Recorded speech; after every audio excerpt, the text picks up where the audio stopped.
সংকটের বিহ্বলতা নিজের অপমান, সংকটের কল্পনাতে হইও না ম্রিয়মান।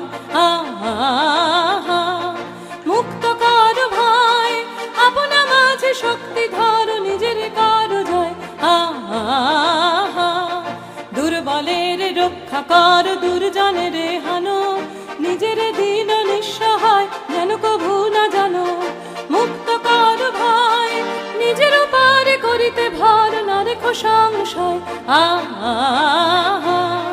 ধর্ম যাবে শঙ্খ রবে করিবে আহ্বান, নীরব হয়ে নম্র হয়ে পণ করিও প্রাণ। মুক্ত কর ভাই দুরূহ কাজে নিজের দিও কঠিন পরিচয়।